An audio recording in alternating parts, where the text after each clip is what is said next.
Today we're going to get into a story that honestly, it feels like a modern fable.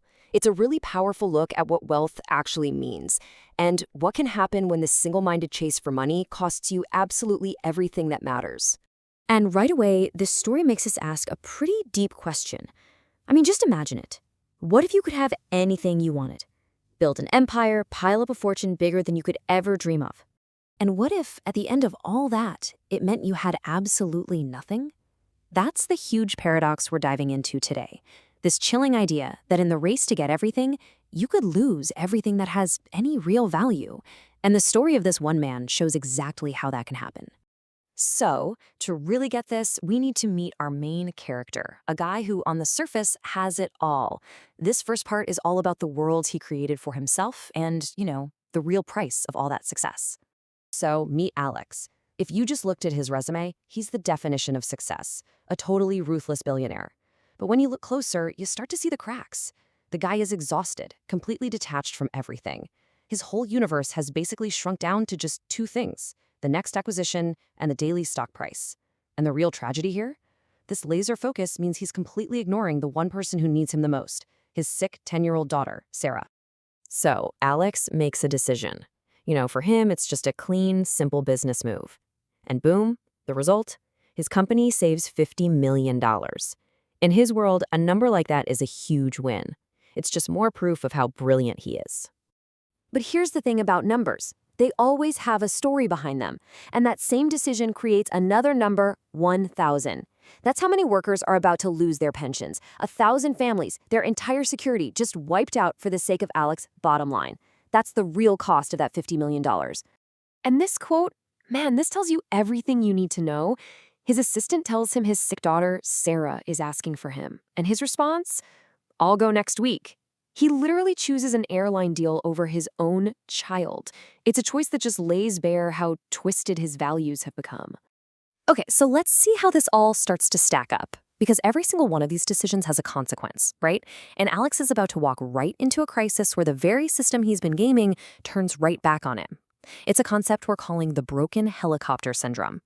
Now the stage is set for a total disaster. Weeks go by. Sarah's condition gets a lot worse. She's now critical. She's in a hospital way out in the middle of nowhere, and a massive storm is starting to brew, cutting off all the roads, all the access. You can just feel everything is about to collide. And this brings us to this really tragic irony at the very heart of the story. See, Alex is incredibly powerful. He's rich beyond belief, but the very same cost-cutting that made him so rich, slashing budgets for stuff like safety protocols, has now built a trap that he can't get out of. He has all this money, but it's completely useless to him right when he needs it most.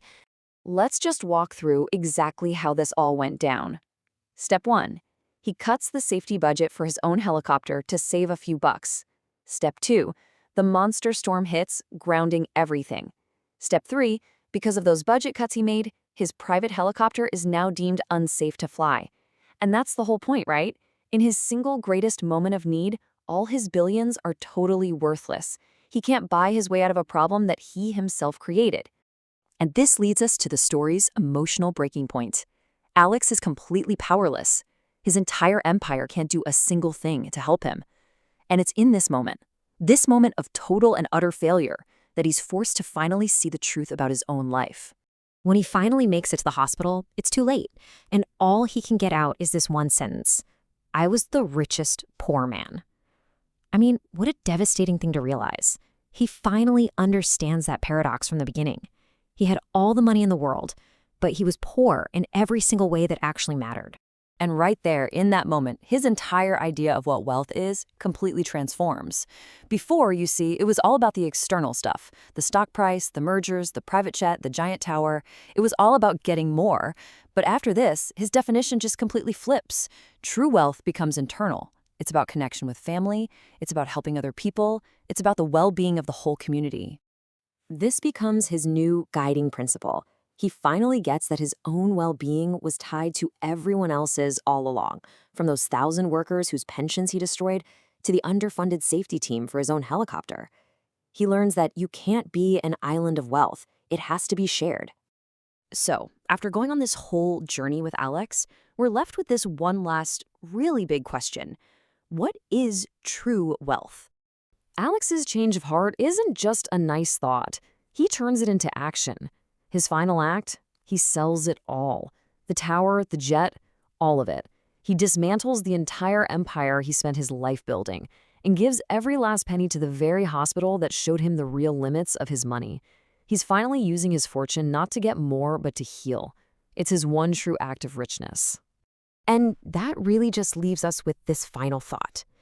Alex had to learn his lesson in the most tragic way imaginable. And it kind of forces us to ask ourselves, before it's too late for us, what's the one thing in our own lives that no amount of money could ever, ever replace? What is our true wealth?